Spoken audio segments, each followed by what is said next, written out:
எடுத்து வாசிக்கலாம். பழைய ஏற்பாட்டில் 1065வது பக்கம் ஆமோஸ் தீர்க்கதரிசியின் புஸ்தகம் 3ஆம் அதிகாரம் 3வது வசனத்தை நாம் 3 வாசிக்கலாமா? 2 பேர் ஒருமனப்பட்டிருந்தால் ஒழிய ஒருமித்து நடந்து போவார்களோ? ஆமென், அல்லேலூயா. அங்கே ஆமோஸ் தீர்க்கதரிசி மூலமாய் ஆண்டவர் சொல்லுகிறார், 2 பேர் ஒருமனப்பட்டிருந்தால் ஒழிய ஒருமித்து நடந்து போவார்களோ அப்படிங்கிறார். ஒரு 2 பேர் வச்சுக்கோங்க, 2 பேரும் ஒரே மனமா இல்லாட்டி ஒண்ணு போல நடந்து போவாங்களா? ஒரே மைண்ட்ல இல்லாட்டா, ஒரே காரியத்தை நினைக்காட்டி ஒண்ணு போல அவங்களால என்ன செய்ய முடியாது? நடக்க முடியாது. ஆமென் சொல்லுங்களேன். இன்னைக்கு ஆண்டவர் நம்ம இடத்துல சொல்லுகிற ஒரு முக்கியமான விஷயம் என்னன்னா, ஒரு மனம். சொல்லுங்க. ஏதோ வாயில வச்சிருக்கிற குளக்கட்டை வச்சிருக்கிற மாதிரி சத்தம் கேட்குது. வாயை திறந்து சத்தமா சொல்லுங்க. என்னையா சொல்ல அப்படிங்கிற மாதிரி இருக்குது. இன்னைக்கு ஆண்டவர் நம்ம இடத்துல சொல்ல விரும்புகிற காரியம் என்னதுங்க? சத்தமா சொல்லுங்க. இன்னும் இன்னும் இன்னும் இன்னும் நான் ஒருத்தன் சத்தம் இவ்வளவு வருது. ஒரு மனம்.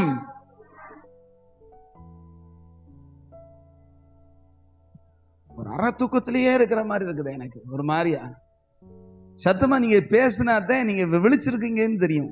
சத்தமா சொல்லுங்க. அல்லேலூயா, அல்லேலூயா.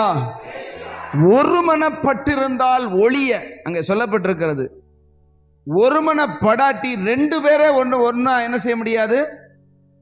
பிரயாணப்பட போக, நடந்து போக, வழி நடந்து போக முடியாது அப்படின்னு சொல்றார். ரொம்ப முக்கியமான ஒரு காரியம் என்ன அப்படின்னா, கிறிஸ்தவ வாழ்க்கையில கர்த்தருடைய காரியத்துல ஆண்டவர் நம்மிடத்துல அல்லது நம் ஒவ்வொருவரிடத்துல எதிர்பார்க்கிற விஷயம் என்னன்னா, ஒரு மனம். ஆமென் சொல்லுங்களேன். ஒரு மனம் அப்படின்னா என்ன அர்த்தம்? கவனிங்க, என்கிட்ட பேசுங்க. சின்ன பிள்ளைகளை விட்டுருங்க, லூசில் விட்டுருங்க. பெரியவங்க என்னைய பார்த்து பேசுங்க. ஒரு மனம்னா என்னங்க? எங்களுக்கு இருக்கிறது ஒரு மனம் தாங்க. பிற ஒரு மனம்னா என்ன? ஆண்டவர் நீங்க வந்து எங்கெங்கெல்லாம் கிரியை செஞ்சாரோ அங்கெல்லாம் ஒரு மனம் இருந்தது. தேவன் கிரியை செய்ய, தேவன் நம்முடைய வாழ்க்கையில ஏதோ ஒன்று செய்ய தேவன் எதிர்பார்க்கிறது ஒன்னஸ். ஆமென். ஒரு மனம். ஒரு மனம் இல்லாத இடத்துல தேவன் அசைவாடவோ, கிரியை செய்யவோ, அல்லது பேசவோ, அல்லது எதுவுமே செய்யறதுக்கு அவருக்கு வாய்ப்பே கிடையவே கிடையாது. அல்லேலூயா. ஒரு மனம் அப்படின்னா என்ன? சொல்லுங்க. ஒரு மனம் எதிலே தேவை? யாருக்கு தேவை? சொல்லுங்க. எல்லாருக்கும் முதல்ல ஒரு மனம் என்ன அப்படின்னா, ஒரு மனிதன் தேவனிடத்துல போகணும்னா தேவனுடைய மனமும் நம்முடைய மனமும் ஒன்றாகும். ஆமென் சொல்லுங்களேன். சொல்றது புரியுதா? அல்லேலூயா. கவனிங்க. தேவனிடத்துல ஒருத்தன் போகணும், ஜெபிக்கணும், அல்லது அவர்கிட்ட போய் பேசணும்னா உங்க சிந்தை எங்கேயோ வச்சுக்கிட்டு, நேற்று பொருட்காட்சிக்கு போனல அங்க எப்படி இருந்தது தெரியுமா அப்படின்னு மனசுல வச்சுக்கிட்டு ஜெபத்துல உட்கார்ந்திருந்தா எப்படி இருக்கும்? கண்ணை மூடுனா டப்பாயா ஓடுது. புரியுதா உங்களுக்கு? கலர் கலரா டப்பா ஓடுது. எப்படி ஜெபம் பண்றது? எது மனசுல நிரம்பி இருக்கோ அதுதான் என்ன செய்யும்? கண்ணை மூடுனாலும் வரும். ஆண்டவர் சமூகத்துக்கு போய் உக்காந்தனா கலர் கலரா டப்பா ஓடுது, கலர் கலரா மீன் ஓடுது, கலர் கலரா அது ஓடுது, இது ஓடுது. நான் எப்படி ஜெபம் பண்றது? கண்ணை மூடி யோசிச்சு பாருங்க. கண்ணை மூடி உங்க ஜெபத்தை யோசிச்சு பாருங்க. நான் உங்களை என்ன யோசிச்ச சொல்ல, உங்க ஜெபத்தை, உங்க மனசு தேவனோடு என்ன செய்யணும்? சொல்லுங்க. தேவனோடு ஒன்னாகணும். அவருடைய சிந்தை நமக்குள்ள, நம்முடைய சிந்தை அவர் மேல. ஆமென் சொல்லுங்களேன். இந்த 2 அவர் ஆவியா இருக்கிறார், நாமும் ஆவியா இருக்கிறோம். இந்த 2 ஆவியும் ஒன்னா சேரும் போதுதான் ஜெபமே உருப்படியா சேரும். ஆமென் சொல்லுங்களேன். இல்லாட்டி நீங்க 3 மணி நேரம் ஜெபம் பண்ணாலும் அது கூரைய கூட சொல்லுங்க, தாண்டவே செய்யாது. சத்தம் வேணா ஜெபம் பண்ணலாம், சத்தமா வேணா ஜெபம் பண்ணலாம், சத்தம் இல்லாம ஜெபம் பண்ணலாம், அது வேற விஷயம். உங்க மனசு, நம்முடைய மனசு தேவனோடு முதல்ல எப்படி இருக்கணும்? ஒரு மனமா இருக்கணும். ஆமென் சொல்லுங்களேன். கர்த்தர் நம்ம இடத்துல இன்னைக்கு எதிர்பார்க்கிற விஷயம் ஒன்னஸ். என்ன எதிர்பார்க்கிறாரு சொல்லுங்க? சேர்ல உட்கார்ந்து சொல்லுங்க, 2வது வரிசையில சொல்லுங்க, என்ன எதிர்பார்க்கிறார்? துட்டு அப்படிங்கிற மாதிரி இருக்கு. எனக்கு தெரியும் அப்படிங்கிற மாதிரி முடிக்கிற கூடாது, சொல்லணும் பதில். ஆமென் சொல்லுங்க. இங்க உட்காந்துக்கிட்டு வேற எங்கேயா இருந்தனா பிற என்ன மனம் இருக்கும் அங்க? ஆண்டவர் சமூகத்துக்கு வந்திருக்கிறோம்னா என்ன என்னோட ஆண்டவர் என்ன செய்யறாரு? பேசுறாரு. என்ன என்கிட்ட சொல்ற, என்ன என்கிட்ட என்னிடத்துல இருக்கிற குறைகளை சுட்டி காட்டுறார் அப்படின்னு இருக்கணும். வந்துட்டார், எப்ப பார்த்தாலும் இவர் இப்படித்தான் என்கிட்ட இருக்கிற குறையவே தான் சொல்லுவார். அதுக்கு தானே ஏசினாரு. ஆமென் சொல்லுங்களேன். நான் பல தடவை சொல்லியிருக்கிறேன், கர்த்தர் எங்க அசைவாடுறாரோ, கர்த்தருடைய ஆவியானவர் எங்க கிரியை செய்யறாரோ அங்க பாவங்களை வெளிப்படுத்துவாராம். ஆமென் சொல்லுங்களேன். அப்படித்தான் வசனம் சொல்லுது. நம்முடைய குறைகளை கர்த்தர் என்ன செய்வாராம்?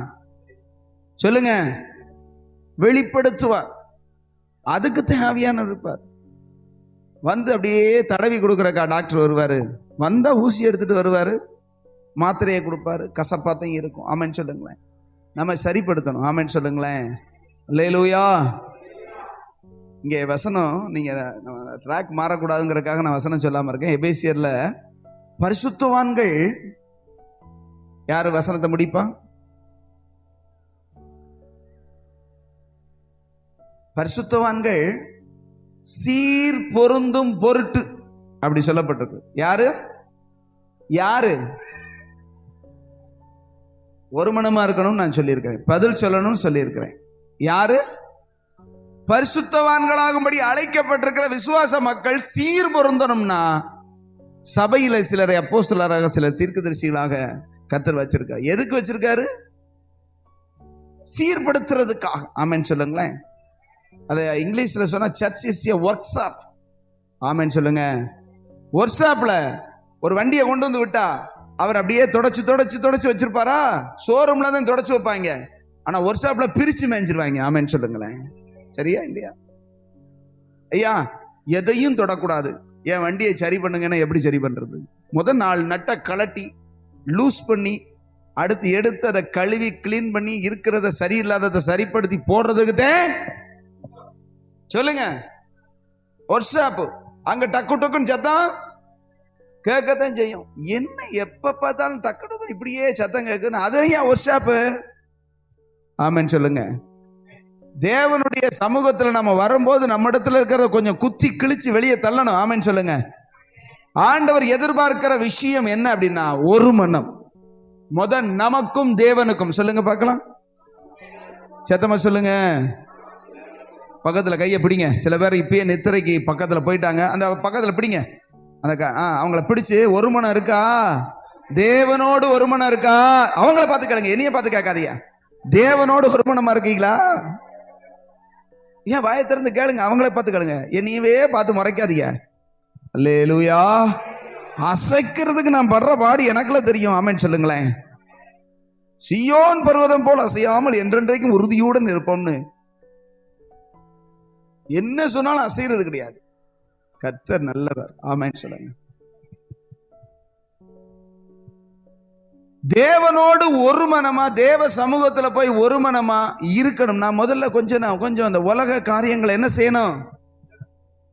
உலகத்துல போய்கிட்டு எல்லாத்துலயும் முங்கி பார்த்துக்கிட்டு எல்லாத்தையும் போய் குப்பையில அந்த மண்டையில போய் குப்பையை சேர்த்து வச்சா அதுதான் கண்ண முன்னா வரும். ஆமென் சொல்லுங்களேன். தேவையில்லாததுக்கு கண்ணை என்ன செய்யணும்? மூடணும். ஆனா தேவ சமூகத்துக்கு வந்தாத்தே மூடுறதே கண்ணை. புரிஞ்சுதா? இங்கே வந்துகிட்டு அப்படியே என்ன தியானம் பண்றாங்கன்னா, இல்ல நாங்க கவனிச்சுக்கிட்டு தான் இருக்கணும். ஏன் கண்ணை மூடிக்கிட்டு கவனிக்கணும்? ஏன் நான் கண்ணை மூடினா அங்க இருக்கிறது ஓடும். அதுல அந்த கண்டினியூட்டி வரணுங்கிறக்காக. எதுக்கு? தேவ சமூகத்துக்கு வந்து விழிச்சு ஆண்டவர் என்னோட என்ன பேசுறார் அப்படிங்கறது கவனமா இருந்தா கர்த்தர் சொல்ல, நீ என் கூட ஒரு மனமா இருக்கிறார். உன் மனசு எங்க இருக்குன்னு கேட்கிறார். உன் மனசு எங்க இருக்குது? இன்னைக்கு தேவனோட அநேகருடைய மனசு இல்ல.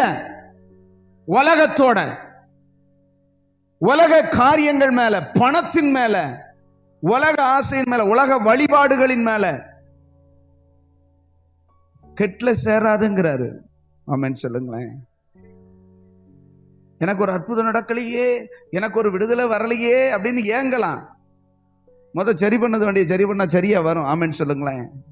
ஆமென். நாம இருக்க வேண்டிய இடத்துல, சரியான இடத்துல இருந்தா வர வேண்டியது தானா வரும். கேட்க வேண்டிய அவசியமே கிடையாது. ஆமென் சொல்லுங்களேன். அதனால கர்த்தர் சொல்றாரு, உன்னுடைய மனசு, உன்னுடையதான சிந்தனை, உன்னுடைய நினைவுகளை என் பக்கமா என்ன செய்ய திருப்பு அப்படிங்கிறாரு. இங்க நாங்க திருப்பி தான் ஏன் இங்க வந்திருக்கோம், நான் இதை சொல்லல, அங்க வீட்டுல. ஆமென் சொல்லுங்களேன். 6 நாள் எங்க இருக்கு? 6 நாளும் உங்க சிந்தை எங்க இருக்குன்னு கேக்குறேன். சொல்ல முடியாதியா?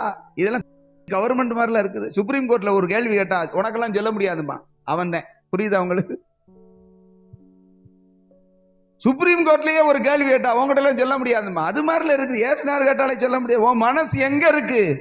தேவனோடு இருக்கணும். எங்க இருந்தாலும் தேவனோடு இருக்கணும். தேவன் உங்களோடு இருக்காரா? எங்க இருந்தாலும் 6 நாளும் கர்த்தர் உங்களோடு இருக்கிறாரா? நிழல் போல தொடர்றாரா? ஏன் நீங்க மட்டும் அவரோட இருக்க முடியல? அவர் உங்களோட, நீ போன முன்னே போனா முன்ன வருவேன், பின்ன போனா பின்ன வருவேன், நீ அங்கிட்டு போனா உன்னை காக்குறேன், உன்னை நிழல் மாதிரி நான் தொடர்ந்துகிட்டே வர்றேங்கிறாரு. உன் சிந்தை மட்டும் எங்க ஊர் ஊரா போகுது? இருக்கீங்களா? அல்லேலூயா. திடீர்னு எனக்கு அவர் ஞாபகம் வந்துருச்சு. புரியுதா உங்களுக்கு? எனக்குன்னு என்ன செய்யறது? உலகத்துல போய் அப்படி முங்கி நீச்சல் அடிச்சு அந்த பெரிய நீச்சல் குளத்துக்குள்ள முங்கி அப்படி முங்கியே குளிப்பாக பத்திக்கலாம். அது மாதிரி உலகத்துல போய் முங்கி குளிக்கிறது. பிறகு ஞாயிற்றுக்கிழமையாச்சு அப்படியே எந்திரிச்சு வந்து அப்படியே பறக்க பறக்க பறக்க பறக்க பறக்க முடிக்கிறது. இங்க வந்து என்ன நடக்குதுன்னே தெரியல. ஏன் ஆண்டவர் இப்படி பேசுறாரு? பாட்டு பாடினா பாட்டு தெரிய மாட்டேங்குது, வசனம் வசனம் சொல்ல தெரிய மாட்டேங்குது, எதுவுமே புரிய மாட்டேங்குது. எப்படி புரியும் கேட்கிறேன். 6 நாள் அப்படியே முங்கி திளைச்சுக்கிட்டு திடுறது எதுல? டிவியில. ஆமென் சொல்லுங்களேன். அப்படியே நாடகத்துல 7 நாள் விட்டாம பாக்குறது விளங்கும். அல்லேலூயா. ஞாயிற்றுக்கிழமை வந்தனா இங்க வந்து ஆணு வாயை பிளக்கிறது. எதுக்கு? நான் அப்படி வாய் பிளந்து கொடுக்க மாட்டேன். ஒருத்தர் சொன்னார், திருவிருந்து கொடு ஞாயிற்றுக்கிழமை வந்து. தேவனோடு இருக்கணும். அதுக்குத்தான் நம்மளை கர்த்தர் என்ன செஞ்சிருக்கிறார்னா, 12 சீஷர்களை அழைக்கும் போது சொன்னார், அவர்கள் தம்மோடு இருக்கவும். ஏசுனார் இருக்கும்போது அவர் கூடவே இருந்தார். அவர்களோடு அவர்களும் நடந்தே சென்றார்கள். இப்ப ஏசுனார் இருக்காரா இல்லையா? இருக்காரா? இருக்காரா இல்லையா? ஏசு இருக்காரா இல்லையா? மண்டே ஆட்டப்படாது. இருக்காரா இல்லையா? வாயை திறந்து சொல்லுங்க. இருக்காரா இல்லையா? எனக்கு கோபம் வர்றது மாதிரி தெரியுது. அந்த பூம்பூ மாடு ஆடு அது மாதிரி ஆட்டிக்கிட்டு இருக்கக்கூடாது. வாயை திறந்து சொல்லணும். அல்லேலூயா. சில பேர் நம்ம எனக்கு பயமாவல இருக்குது, முட்டிடுவாங்க. அதனாலதாங்க நாங்க எதுவுமே அசையாம இருக்கோம். என்ன சொன்னாலும் பதில் சொல்ல மாட்டோம்னு சில பேர் இருக்கிறாங்க. அவங்கனால மண்டே ஆட்டுறாங்களே, சந்தோஷப்படுறேன். ஆமென் சொல்லுங்களேன். தேவன் ஆவியாய் நம்மோடு கூட இருக்கிறார். ஆமென் சொல்லுங்க. அவரோடு நாம் நம்முடைய ஆவியோடு இணைந்து, சிந்தையோடு இணைந்து ஒரு மனமா. ஆமென் சொல்லுங்களேன். அவரை நினைக்கிற நினைவு நமக்கு எப்பயும் இருக்கும். நம்மளோட அவர் இருக்கிறார். கையில நம்மளோட கூட யாராவது இருக்கும்போது நம்ம என்ன செய்ய மாட்டோம்? தவறானவைகளை செய்ய மாட்டோம். ஆனா ஒத்தையில இருக்கும்போது, தனியா இருக்கும்போது, அந்த தனியா இருக்கோங்கிற உணர்வு வரும்போதுதான் தவறே. சொல்லுங்க. யாரும் பார்க்கல அப்படின்னு நினைக்கும் போதுதான் தப்பு வருது. கூடவே இருந்தாருன்னா, கூடவே இருக்காருங்கிறது தெரிஞ்சா, ஏசுனார் எப்ப எங்க இருக்காரு? சொல்லுங்க. இப்ப எங்க இருக்காரு? யாரு கூட? யாரு கூட? யாரு கூட இருக்காரு? சொல்றத பார்த்தா என் கூட கட்டாயமா கிடையாதுங்கிறாங்களே. கையை கட்டிக்கிட்டு பாருங்க, எதிர்த்து நிக்கிறது பாருங்க. வந்துருவியோ அப்படிங்கிற மாதிரி. லேலுயா சொல்லுங்க. அசைக்காம விட மாட்டோமாக்கும். வந்திருக்குது எதுக்கு? சரி பண்றதுக்கு. ஆமென் சொல்ல. ஒர்க் ஷாப்புக்கு வந்தா ஒரு ஆட்டாம விட மாட்டோம். ஆமென் சொல்லுங்க. அல்லேலூயா. இல்லாட்டி வேற ஒர்க் ஷாப்பை பார்த்துட வேண்டியது. ஆமென் சொல்லுங்க. அல்லேலூயா.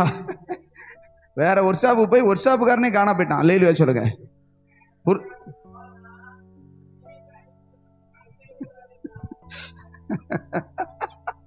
புரிஞ்சவங்க புரிஞ்சுக்கோங்க, அதுக்கு மேல ஒண்ணும் சொல்ல முடியாது. அல்லேலூயா. தேவனோடு ஒருமித்து ஒன்றாக நாம இருந்தா நாம கேட்கிறத இல்ல, விரும்புறத கர்த்தர் கொடுப்பா. ஆமென் சொல்லுங்களேன். கேட்கவே வேண்டாம். எனக்காக உட்கார்ந்து 3 நாள் உபவாசம் போட்டு அதை குடுமாண்டவரே இதை குடுமாண்டவரே ஜெபமே உங்களுக்கு என்னது தேவை என்பதை பரமபிதா அறிந்திருக்கிறார். ஆமென் சொல்லுங்களேன். நீங்கள் நாளைக்காக கவலைப்படுகிறது என்ன? உடைக்காக நீங்கள் கவலைப்படுகிறது, உணவுக்காக கவலைப்படுகிறது என்னன்னு கேட்கிறாரு. எதுக்கு அப்படின்னு கேட்கிறார். ஏன் கவலைப்படப்படாது அப்படின்னா, உனக்காக கவலைப்பட நான் இருக்கேங்கிறார். மத்தேயு 6ஆம் அதிகாரம் கடைசி வசனம் 3 வசனத்தை வாய்ச்சி வீட்டுல போய் வாய்ச்சி பாருங்க. நீ எதுக்கு கவலைப்படுற அப்படிங்கிறப்ப, நான் கவலைப்படாம யாரு கவலைப்படுவான்னா, நான் கவலைப்படுறேன்டாங்கிற. நீ கவலைப்பட வேண்டியது எதுக்கு அப்படின்னா, நீ கவலைப்பட வேண்டியது எதுக்குன்னா, முதலாவது தேவனுடைய ராஜ்யத்தை தேடுவதற்கு தான். அல்லேலூயா. நீ கவலைப்பட வேண்டியதுக்கெல்லாம் கவலைப்பட விட்டுட்டு கவலைப்பட வேண்டாததுக்காக கவலைப்பட்டுக்கிட்டு இருந்தா என்ன அர்த்தம்? அது இல்லையே, இது இல்லையே, அது அப்படி இருக்கே, இது இப்படி இருக்கே, இது போச்சே, இது வந்துருச்சே, தேவையா அப்படின்னு ஆண்டவர் சொல்றார். எதுவும் உன்னை என்ன செய்யப்படாது, பாதிக்க கூடாது.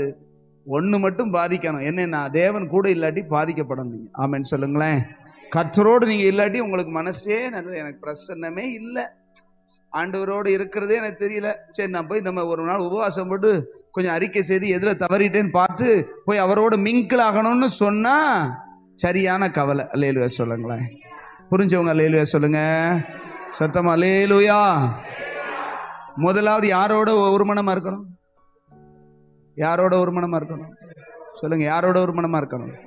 தேவனோடு நீங்க ஒரே மனமா.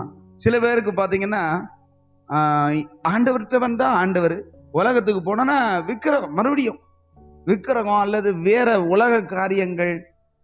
சில இடங்களுக்கு போகும்போது அவங்க வேற ஆளா மாறிடுவாங்க. புரியுதா உங்களுக்கு? கல்யாண வீட்டுக்கு போனோன்னா அவங்க வேற ஆள, இந்த சிஸ்டர் எங்கேயோ பார்த்த மாதிரி இருக்கேன் நம்ம யோசிச்சுக்கிட்டு இருந்தனாக்கும், அப்பதான் பார்த்தா அவங்களோட டெக்கரேஷன் அவங்களுடைய அலங்காரங்கள்லாம் பார்த்தா, ஆகா நம்ம சபைக்கு வர்றவங்க இல்ல அப்படிங்கிற மாதிரி இருக்கும். அல்லேலூயா சொல்லுங்க. புரியுதா உங்களுக்கு? என்ன ஒரு மாதிரியா பாக்குறீங்க? எங்கேயோ பார்த்தது மாதிரி இருக்கு அப்படின்னா அவங்க அங்க வேற கெட்டப்ல இருப்பாங்க. எங்க? அங்க.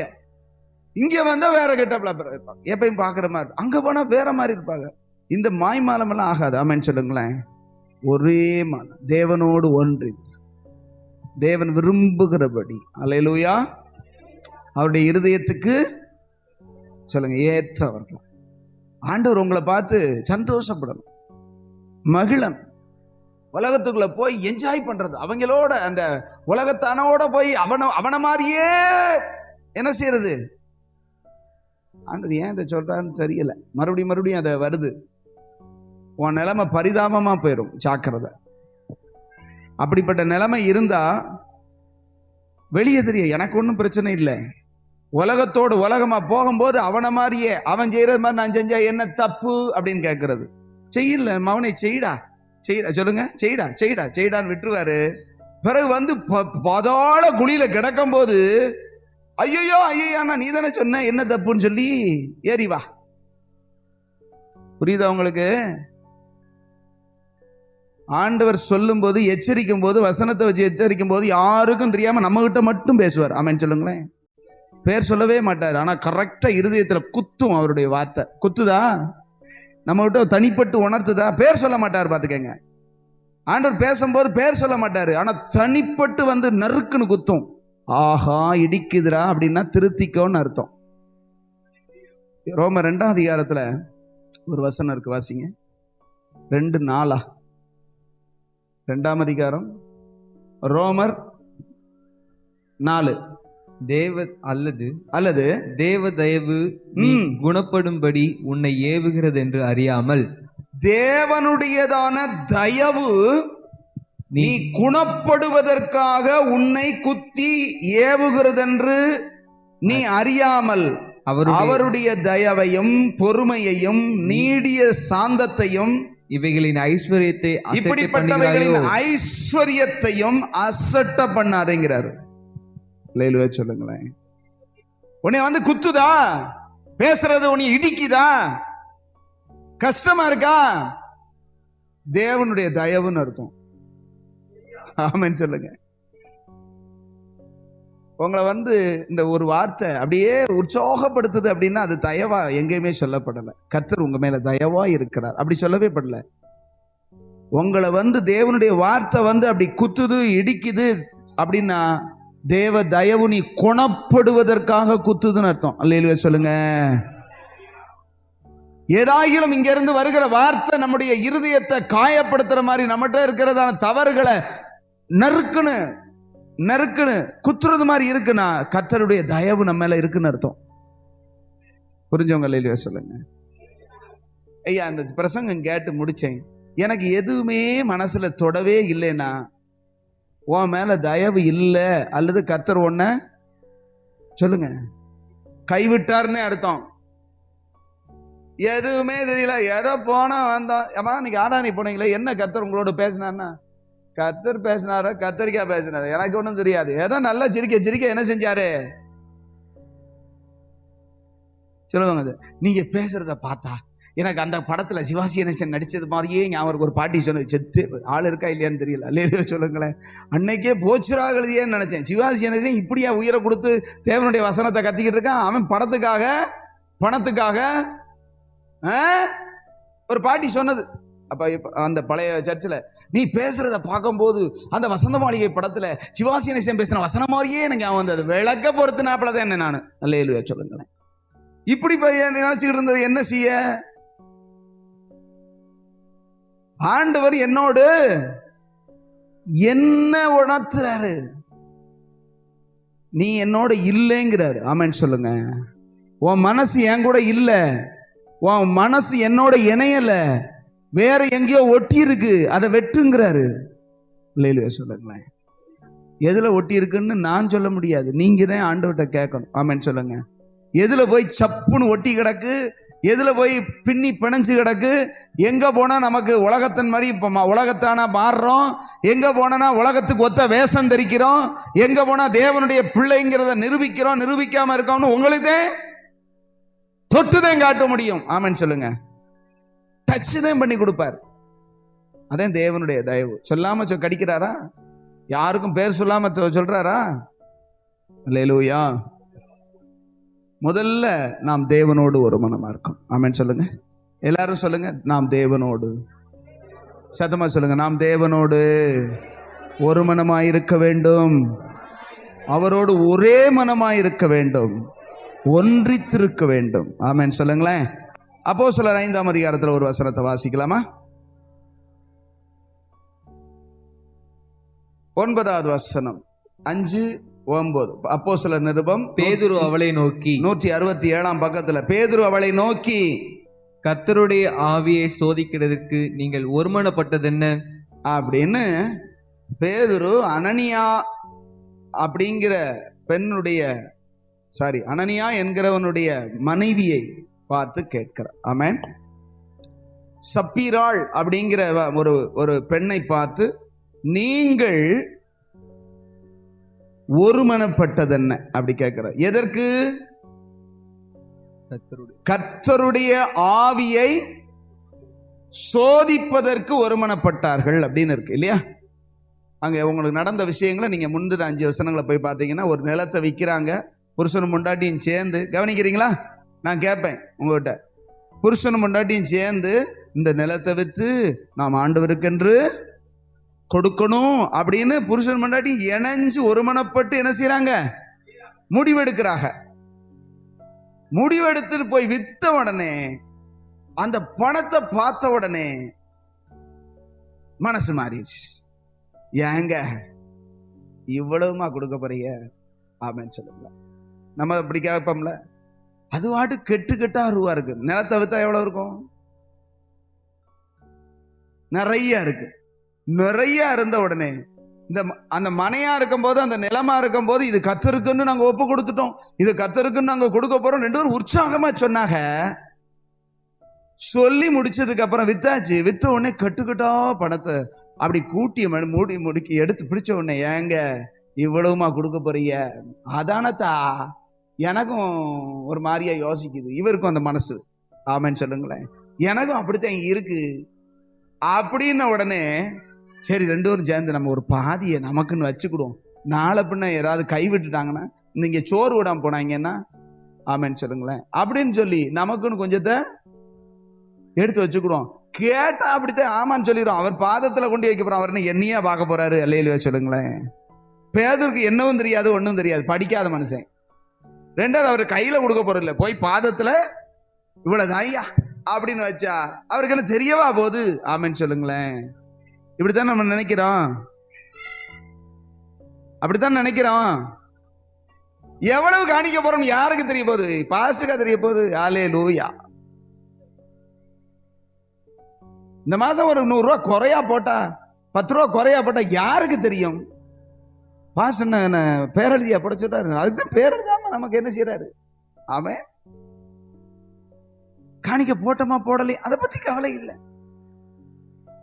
அப்படிங்கிற மாதிரி நம்ம நினைக்கிற மாதிரியே அவங்க ரெண்டு பேரும் ஒரு மனமா செஞ்சு பாதிய டபக்குன்னு எடுத்து ஒளிச்சு வச்சுட்டு வீட்டுல வச்சுட்டு, ஒளிச்செல்லாம் வைக்கலாம், வீட்டுல வச்சுட்டு அவர் போய் ஏங்க நீங்களே போய் கொடுத்துருங்க அப்படின்னு சொல்லிடாச்சு. இவர் வந்து பவ்யமா என்ன செய்யறாரு?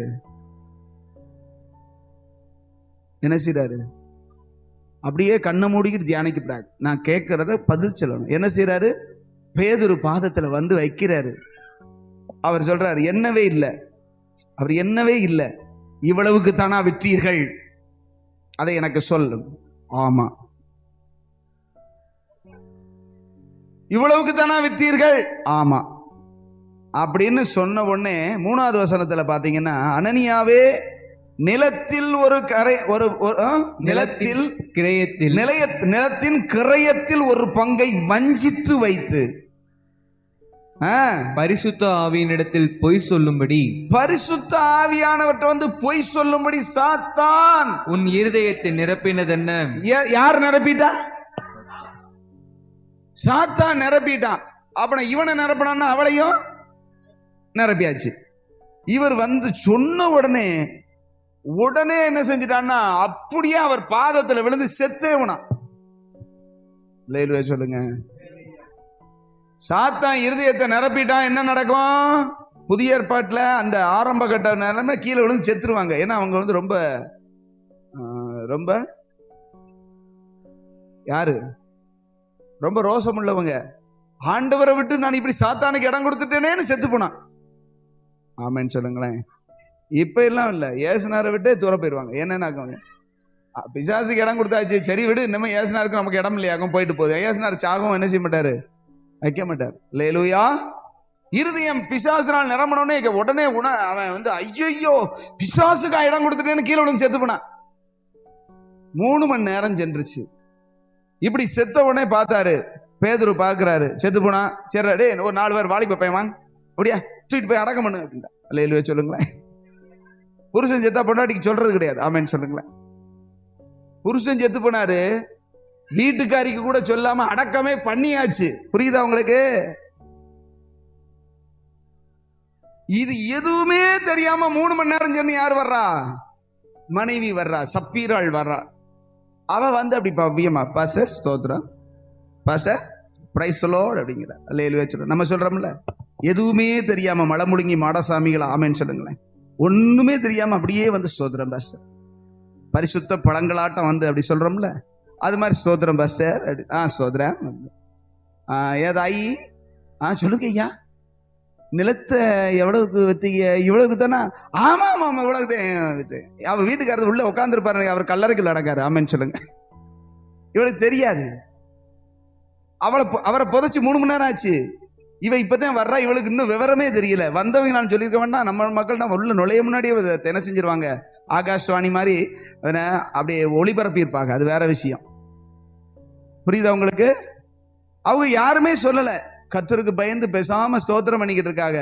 இவ வர்றா, வந்து பிரைஸ் தி லார்ட் பாஸ்டர் இவ்வளவுதான் வித்தியா அப்படின்னா, ஆமா ஆமா ஆமா எங்க வீட்டுக்காரத்தை கொண்டு வந்தார்ல. ஆமா, அவர் கொண்டு போயிட்டாங்க, நீ ஒன்னையும் கொண்டு போக போறாங்க பாருன்னு கீழே விழுந்து செத்து பண்ண.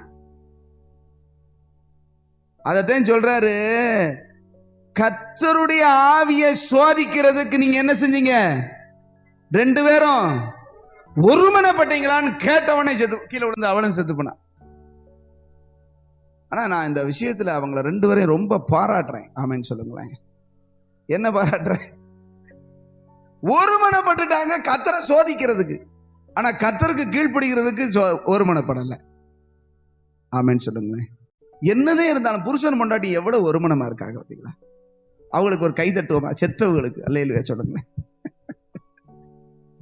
இன்னொரு விஷயம் நல்லா தெரிஞ்சுக்கங்க, புருஷன் பொண்டாட்டிக்குள்ள, ஆமென், கணவன் மனைவிக்குள்ள ஒரு மனம் இருந்தா தான் அந்த குடும்பம் நல்லா இருக்கும். கர்த்தருடைய ஆசீர்வாதம், இல்லாட்டி சாபம் வரும். இங்க வந்தது சாபம். என்னது? சாபம்.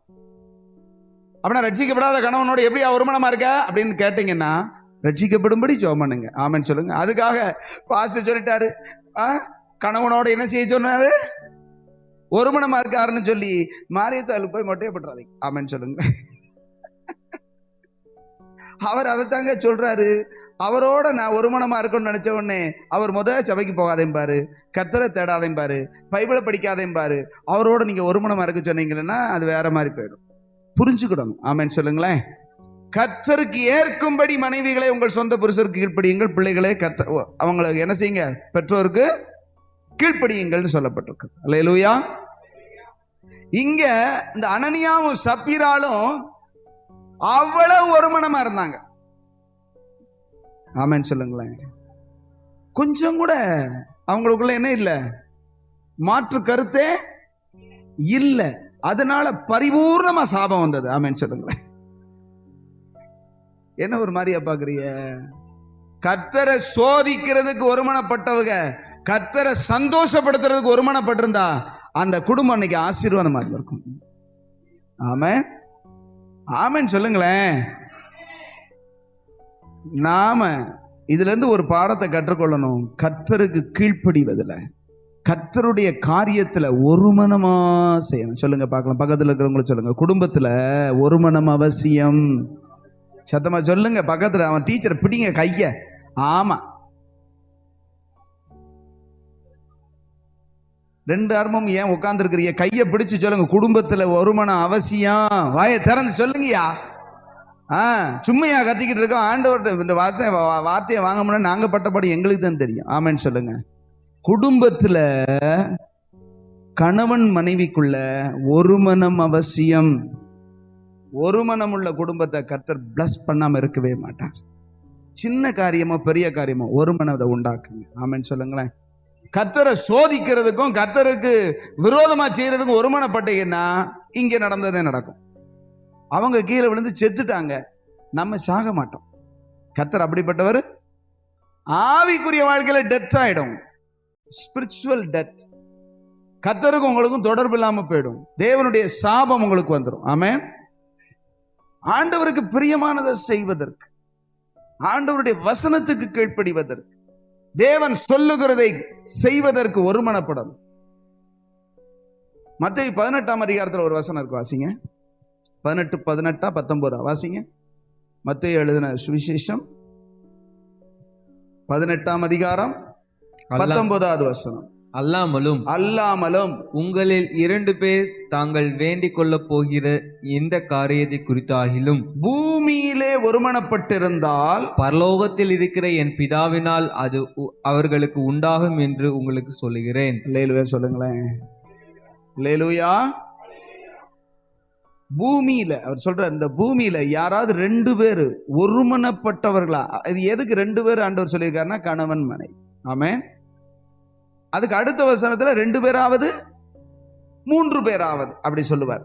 முதல்ல சொல்லும்போது 2 பேர், கணவனும் மனைவியும் ஒருமனப்பட்டு கேட்டா, ஒரு மனமா இருந்தா ஊழியம் செய்வதிலோ, தேவனுக்கு கொடுப்பதிலோ, தேவனுடைய காரியங்களிலோ, தேவனை தேடுவதிலோ ஒரு மனம். அல்லேலூயா. ஒருமனப்பட்டு கேட்டீங்கன்னா, இங்க நீங்க கேட்டீங்கன்னா, இங்க இருந்தீங்கன்னா, நீங்க விரும்புனீங்கன்னா பரலோகத்திலிருந்து அது உண்டாகிரும். பரலோகத்தில் ஆண்டவர் சொல்றாரு, அதை கொடுக்க கடவுள், அவனுக்கு கிடைக்க கடவுள்னு சொல்லிடுவார். ஆமென் சொல்லுங்களேன். பரலோகத்தில் அங்க சொல்லப்பட்டிருக்கிறது, பரலோகத்தில் இருக்கிற என் பிதாவினால் அது அவர்களுக்கு உண்டாகிவிடும். இல்ல அந்த உலகத்திலேயே நீங்க கேட்கறது இல்லாட்டாலும் ஒரு மனதோடு தேவ சித்தத்தின்படி கேட்டா உண்டாகும். ஆமென் சொல்லுங்களேன். அல்லேலூயா. ரெண்டாவது, குடும்பத்துல நமக்குள்ள கணவன், மனைவி, பிள்ளைகள் எல்லாருக்குள்ள என்ன வேணுங்க சொல்லுங்க? துட்டு வேணும். எதுக்கு எடுத்தாலும் துட்டு துட்டுன்னு மனசுல வரப்படாது. சில பேருக்கு அப்படியே சிந்த பூரா பார்த்தா பணமா 500 ரூபா காத்தாலாத்தான் தெரியுது. தெரியக்கூடாது. கர்த்தரோடு ஒரு மனம், குடும்பத்தோடு ஒரு மனம். ஆமென் சொல்லுங்களேன். கர்த்தரை தேடுவதில் ஒரு மனம், கர்த்தருடைய சித்தத்தை செய்வதில் ஒரு மனம். இன்னொரு வசனத்தை அப்போஸ்தலர் 1ஆம் அதிகாரம்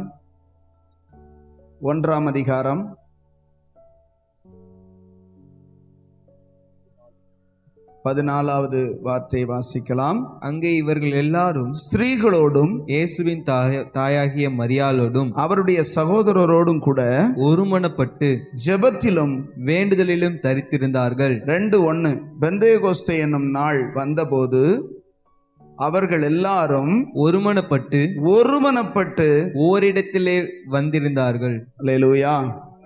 எத்தனை பேர் இருந்தாங்க அங்க சொல்லப்பட்டிருக்கு தெரியுமா? எத்தனை பேர் இருந்தாங்க? 15. இங்க 1:15 பாசிங்க.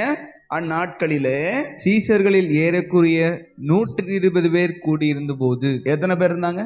120 பேர். 120 பேரும் ஒரு மனமா இருந்தாங்க. ஆமென் சொல்லுங்களேன். சபையோடு ஒரு மனம். சொல்லுங்க. சபையாகிய குடும்பம் ஒரு மனமா இருக்கணும். நம்ம தனி குடும்பத்துல, நம்ம குடும்பம் சிறு குடும்பம்னு சொல்றோம். நம்ம அம்மா அப்பா அல்லது நான் மனைவி பிள்ளைகள், அதுதானே ஒரு குடும்பம்ங்கிறது. அந்த குடும்பத்துல ஒரு மனம் இருந்தா சபையாகிய குடும்பத்துல ஒரு மனம் இருக்கும். ஆமென் சொல்லுங்களேன். அடிப்படை தேவனோடு ஒரு மனம், குடும்பத்தோடு ஒரு மனம், தேவனுடைய குடும்பமாகிய சபையோடு ஒரு மனம். சபையில ஒரு காரியம் அப்படின்னா எல்லாரும் ஒரே மனமாய் ஒரே காரியத்தை ஒரே மாதிரி யோசிக்கணும். அப்போஸ்தலனாகிய பவுல் ஒரு சபைக்கு சொல்லும் போது சொல்றார், நீங்கள் எல்லாரும் ஒரே வாயினால் தேவனை துதித்து. ஒரே வாயினால் எப்படி? ஒரே மாதிரி. ஆமென் சொல்லுங்களேன். ஒரே இருதயத்துல ஒரே காரியத்தை சிந்திச்சு ஒரே காரியத்தை பேசி அப்படி சொல்றார். நம்ம பல்வேறு சூழ்நிலைமையில பல்வேறு தரப்பட்ட மக்கள் பல்வேறு நிலைமையிலிருந்து வர்றோம். ஆனா ஆவிக்குரிய ஜீவியம், ஆவிக்குரிய காரியம்னு வரும்போது ஒரு மனம் ஒரே காரியம். ஆமென் சொல்லுங்களேன். இருக்குதா? ஒவ்வொருவரும் ஒவ்வொரு கருத்தை சொல்லிக்கிட்டு சில இடங்கள்ல எல்லாம் பாத்தீங்கன்னா அடிதடி சண்டை. நீ எப்படி எப்படி சொல்ல போச்சு, நான் எப்படி, நான் சொல்றத போலீஸ் வந்து என்ன செய்யறாரு, சபையில பாஸ்டருக்கும் விசுவாசிகளுக்கும் சண்டையை விலைக்கு வர்றாரு. அல்லேலூயா. நான் போன வாரத்தில் ஒரு வாட்ஸ்அப்ல வந்தது, இவர்களுக்காக ஜெபித்துக் கொள்ளவும், இந்த திருமண்டலத்துக்காக ஜெபித்துக் கொள்ளவும். தூத்துக்குடியில போய் போய் ஒரு அறைய போறான் அவன் பக்கத்துல. அல்லேலூயா சொல்லுங்க. பக்கத்துல இருக்கிற விசுவாசி அவரு அப்படின்னு மிரண்டு போய் நிக்கிறார். அவர் அங்கேயெல்லாம் போட்டு கெட்டி வச்சிருக்காரு. போய் கையை வாங்கிட்டான், விட்டு போலீஸ்காரன் பிடிச்சிட்டான். அல்லேலூயா சொல்லுங்க. ஏன் சமாதானமா போங்கயா, சமாதானமா போங்க, சமாதானமா போங்கன்னு யார் சொல்றா? போலீஸ்காரன் சொல்ற. யார? பாஸ்டரையும் விசுவாசி. இந்த கேவலத்தை என்ன சொல்றது? அங்க ஒரு மனமா இருக்கு. இன்னைக்கு சபைகளை பிசாசு அப்படி கொண்டு விட்டான். ஏன்னா எல்லாத்துக்கும் பணம் தான். எல்லாமே என்னது? உலக காரியம். உலகம் சபைக்குள்ள வந்துருச்சு. ஒரு பழமொழி இல்லை, ஒரு காரியம் சொல்லுவாங்க. கிபி 3ஆம் நூற்றாண்டு 340 சொச்சம் அப்படி வச்சுக்கோங்களேன், 300 சில்லற, இயேசு கிறிஸ்து மரித்து ஒரு 300 வருஷம் வரைக்கும் சபை உலகத்தை விட்டு தனித்து இருந்தது. அதாவது சபை உலகத்தில் இருந்தது. கிபி 300 அப்படி வச்சுக்கோங்க, 300 சில்லற வரைக்கும் சபை உலகத்தில் இருந்தது. தேவன் விரும்புகிற சபை. 340 வருஷத்துல அந்த கான்ஸ்டன்டின் பிரபுன்னு சொல்லி ஒருத்தன் ரட்சிக்கப்பட்டான், ரோம சக்கரவர்த்தி. அவன் ரட்சிக்கப்பட்ட உடனே, அவன் தான் உலகத்தை ஆண்ட அந்த ரோம மன்னர்கள்ல ஒருத்தன். அவன் ரட்சிக்கப்பட்ட உடனே சபைக்குள்ள உலகம் வந்துருச்சு. உலகத்துல சபை இருக்கலாம், உலகத்துல விசுவாசி இருக்கலாம். விசுவாசிக்குள்ள உலகமோ சபைக்குள்ள உலகமோ என்ன செய்யக்கூடாது. அதாவது உங்களுக்கு இன்னும் புரியும்படி சொல்றேன், தண்ணியில கடல்ல கப்பல் போகலாம், ஆனா கப்பலுக்குள்ள கடல் போகக்கூடாது. புரிஞ்சதா? கப்பல்ல கடல் போனா, அது கடல்ல கப்பல் போனா ஸ்மூத்தா இருக்கும், அதாவது பிரயாணம் நல்லா இருக்கும். கப்பலுக்குள்ள கடல் போனா இன்னைக்கு அதுதான் ரோமன் கேத்தலிக். அல்லேலூயா. அந்த நாள்ல இருந்து ஏறத்தாழ 1ஆம் நூற்றாண்டுல அந்த பற்ற வைக்கப்பட்ட அந்த அப்போஸ்தலர் 1-2 அதிகாரத்துல பற்ற வைக்கப்பட்ட நெருப்பு 300 வருஷம் வரைக்கும் கொழுந்து விட்டு எரிஞ்சது. ஆலயமும் கிடையாது, பெரிய பெரிய கட்டடங்களும் கிடையாது, வீடுகள் தோறும் ஆராதனை அப்படி இருந்தது. என்னைக்கு அவன் ரட்சிக்கப்பட்டானோ, யாரு அந்த ராஜா ரட்சிக்கப்பட்டானோ, பெரிய பெரிய கோபுரங்களை என்ன செஞ்சாங்க, சர்ச்சுன்னு சொல்லி அப்பதான் கெட்ட ஆரம்பிச்சு பிஷப்பு அவரு இவருன்னு ஏற்படுத்தி 18ஆம் நூற்றாண்டு வரைக்கும் ஏறத்தாழ 1500 வருஷம் இந்த பிஷப்புகளுடைய ஆட்டம் இன்னைக்கு வரைக்கும் இருக்கு. ஆமென் சொல்லுங்களேன். கர்த்தர் அதுக்கப்புறம் தான் ப்ராட்டஸ்டன்ட் அப்படின்னு சொல்லி ஒரு குரூப்பை, அப்போ அந்த பழைய விசுவாச பிரமாணத்தை கர்த்தர் எடுத்து மார்ட்டின் லூத்தர் மூலமா நீங்களும் நானும் இன்னைக்கு இருக்கிறோம். அல்லேலூயா. என்னைக்கு சபைக்குள்ள உலகம் வந்ததோ அன்னைக்கே நாசமாயிடுச்சு. அந்த உலகம் தான் இன்னைக்கு ரோமன் கேத்தலிக் அப்படிங்கிறதான நிலைமையிலேயே இன்னைக்கு இருக்குது. நான் சொல்றது உண்மையா இல்லையா நீங்க போய் செக் பண்ணிக்கோங்க. ரோமன் கேத்தலிக் அப்படின்னு சொல்றதுன்னா இந்த மாதாவை கும்பிடுறவங்க உங்களுக்கு தெரியும். அங்க பைபிள் சொல்றது அல்ல, பிஷப் இல்ல, அவர் பேர் என்னது, போப்பாண்டவர் சொல்றது தான் சத்தியம். ஆமென். நான் சொல்றது சரியா இல்லையா? நீங்க அந்த மாதா டிவின்னு ஒரு டிவி வரும், அது வந்து RC டிவி. அதுல பாத்தீங்கன்னா இந்த வாரத்தினுடைய போப்பின் வார்த்தைகள், பைபிள் இல்ல, பைபிளை சொல்ல மாட்டாரு, அவர் மனசுக்கு பட்டதை ஒண்ணு சொல்லுவாரு, அதுதான் சத்தியம். அல்லேலூயா. வேதத்தை ஒருத்தன் புறந்தல்னானா அவன் பிள்ளைகளை நான் என்ன செஞ்சிருவேன், நீ வேதத்தை மறந்தாய், ஆகவே நான் உன் பிள்ளைகளை மறப்பேன்னு சொன்னார் ஆண்டவர். வேதமே முக்கியம் கிடையாது, போப்பாண்டவர் சொல்ற வார்த்தை தான் முக்கியம்னு சொல்ற அளவுக்கு நிலைமை என்ன செஞ்சிருச்சு, மாறிடுச்சு. அல்லேலூயா. ஆண்டவர் தம்முடைய ஜீவனை கொடுத்து சம்பாதித்த சபை, உயிரை கொடுத்து சம்பாதித்த சபை, அது ஒரு மனமா இருக்கணும். கர்த்தரோட ஒரு மனமா, குடும்பமா ஒரு மனமா, சபையாகிய குடும்பம் ஒரு மனமா இருக்கணும்னு ஆண்டவர் விரும்புறார். அல்லேலூயா.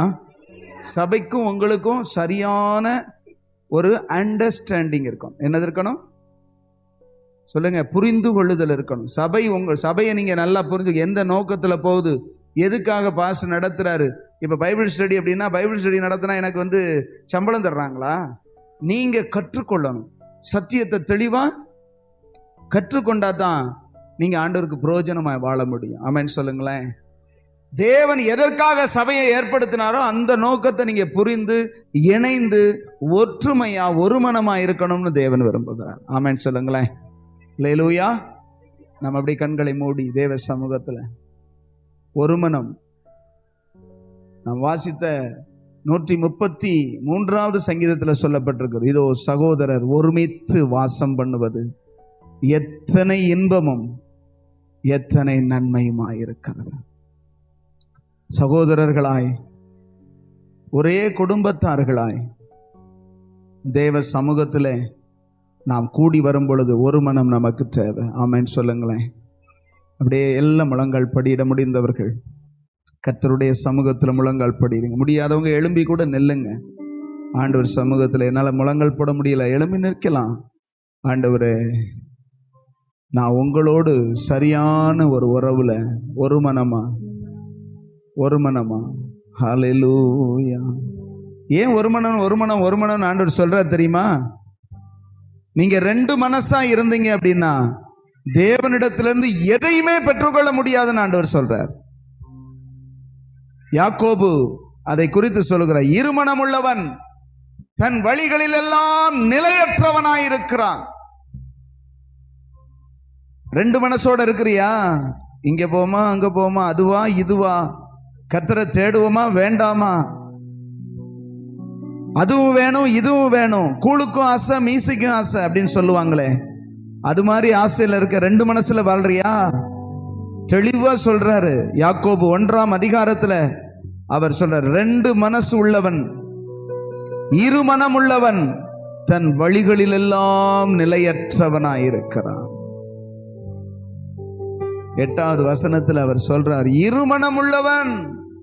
நீ ரெண்டு மனமா இருந்தா அன்னைக்கு மாறு. ஆண்டவரே, நான் உம்மை உண்மையாய் முழு இருதயத்தோடு, இப்படி எல்லாம் எழுமி நிற்கலாம் ஆண்டவர் சமூகத்துல, எல்லாம் எழுமி. ஆண்டவரே, முழு இருதயத்தோடு ஒரே மனமா நான் உம்மை தேடுவேன். சொல்லுங்க சொல்லுங்க ஆண்டவர் சமூகத்தில். நீ அங்க ஒரு கால் இங்க ஒரு கால் வச்சிருக்கிறியா? யோசுவா கேட்டார், கர்த்தர் தெய்வமானால் கர்த்தரை தேடுங்கள், பாகால் தெய்வமானால் அவனை தேடுங்கள் அப்படின்னு தெளிவா சொன்னார். உனக்கு உலகமா கர்த்தரா? நீ தேவனுடைய பரிசுத்தத்துக்கு பங்காளியா அல்லது பாவத்துக்கு பங்காளியா? நீ உலகத்தோடு உலகமா என்ஜாய் பண்ண விரும்புறியா இல்ல பரிசுத்தத்தோடு பழக விரும்புகிறாயா? அப்படியே எல்லாம் ஆண்டவர் சமூகத்துல உங்களை நீங்க ஆராய்ந்து பாருங்க. ஆண்டவர் உன்னோடு பேசி கொண்டிருக்கிறார். கண்ணை மூடி தெய்வ பயத்தோடு எல்லாம் எழும்பி நின்ற, ஆண்டவரே, நான் ஒரு மனமா உம்மை தேடணும், முழு மனமாய் உம்மை தேடணும், முழுவதுமாய் உம்மை நேசிக்கணும், எனக்கு உதவி செய்யுங்க. ரெண்டு மனம் உள்ளவன் எதையும் கர்த்தரிடத்துல பெற முடியாது சொல்லப்பட்டிருக்கிறது. அப்பா, எதையும் கர்த்தரிடத்துல பெற முடியாதுன்னு சொல்லப்பட்டிருக்கிறது. ஆண்டவரே, ஹல்லேலூயா. யாக்கோபு இன்னும் சொல்றாரு, இருமனம் உள்ளவர்களே, உங்கள் இருதயங்களை பரிசுத்தமாக்குங்கள் அப்படி சொல்ற. இருமனம்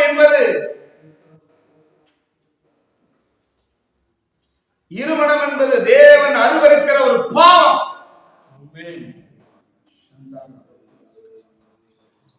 தேவனுடைய அருவருக்கிறதான பாவத்துக்கு இடம் விடாதிருப்பீர்களா? ஒரே மனமாய் கர்த்தரை தேட, குடும்பத்தில் ஒரே மனமாய் கணவன் மனைவி பிள்ளைகள் யாவரும் ஒரு மனமாய் கர்த்தருக்கு பரிசுத்தமாய் ஜீவிக்க ஒப்பு கொடுங்க. அப்படியே ஆண்டவர் சமூகத்தில் ஒப்பு கொடுங்க. ஹல்லேலூயா. ஆண்டவரே, சபையோடு நான் ஒரு மனமாய். ஹல்லேலூயா. கர்த்தாவே, உமக்கு ஸ்தோத்திரம், உமக்கு ஸ்தோத்திரம். அப்படியே அர்ப்பணிக்கிறோம், அப்படியே அர்ப்பணிக்கிறோம். ஹல்லேலூயா. ஒரு மனம் அது நறுமணம், ஒரு மனம் அது நறுமணம். ஆண்டவர் நம்மிடத்தில் எதிர்பார்க்கிறது ஒரே. ஆமென் சொல்லுங்க. உங்க குடும்பத்துல ஒரு மனம் இருந்தா உங்க குடும்பம் நறுமணம் வீசும். நீங்க தேவனோடு ஒரு மனமாய் இருந்தால் உங்களுடைய மனசு, உங்களுடைய ஆவிக்குரிய வாழ்க்கை நறுமணமாய் நற்கந்தமாய் இருக்கும். நீங்கள் சபை தேவனோடு ஒரு மனமாய் இருந்தால் இந்த சபை உலகத்துக்கு நற்கந்தமாய் நறுமணமாய் வீசும். ஹல்லேலூயா. நீங்க அநேகருக்கு துர்க்கந்தமா இருக்க விரும்புறீங்களா? நற்கந்தமாய் நல்ல மனமாய் இருக்க விரும்புறீங்களா? மோசமான துர்பாடையா இருக்க விரும்புறீங்களான்னு நீங்க முடிவு பண்ணி. இருமனம் உள்ளவன், ரெண்டு நினைவுகளால் குந்தி குந்தி நடக்கிறவன் ஒரு நாளும் தேவனுக்கு மகிமையான வாழ்க்கை வாழ முடியாது. ஹல்லேலூயா. கர்த்தர் நம்மோடு கூட பேசின வார்த்தைகள், ஆண்டவர் நமக்கு உணர்த்தின வார்த்தைகளை நாம் அப்படியே ஒப்பு கொடுத்து, ஆண்டவரே, நான் உம்மோடும் குடும்பங்களோடும் என்னுடைய குடும்பத்தோடும் என்னுடைய சபையோடு மறுமணமாய் இருக்க எனக்கு உதவி செய்யுங்க. எல்லாரும் Thank you Jesus. Thank you Jesus. தகப்பனே, உம்முடைய கரத்திலே நாங்கள் ஒப்பு கொடுக்கிறோம். இந்த நாளிலும் நீர் எங்களோடு கூட சொன்ன ஒரு வார்த்தை நிமித்தம் எங்களுக்குள்ள இருக்கிற ஒருமன குலைச்சல்கள், சமாதான குலைச்சல்கள், கணவன் மனைவிக்குள்ள சரியான அண்டர்ஸ்டாண்டிங், ஒருமனம் இல்லாமல் இருக்கிற நிலைமை எல்லாம் மாறட்டும். சபையோடு ஒருமைத்து வாழ முடியாதபடி, ஒருமனமாய் இருக்க முடியாதபடி இருக்கிற எல்லா நிலைமைகளும் மாறட்டும். உங்க கரத்துல நாங்க எங்களை தாழ்ச்சி அர்ப்பணிக்கிறோம். எங்க வழிகளை உமக்கு நேராய் திருப்புகிறோம். நீர் வழி நடத்தும். இரட்சகர் இயேசுவின் மூலம் ஜெபித்து ஜெயம் எடுக்கிறோம் நல்ல பிதாவே. என் ஆத்துமாவே கர்த்தரை ஸ்தோத்திரி, என் முழுவதுமே பரிசுத்த நாமத்தை ஸ்தோத்திரி. என் ஆத்துமாவே கர்த்தரை ஸ்தோத்திரி, கர்த்தர் செய்த சகல உபகாரங்களை. ஆமென். அல்லேலூயா.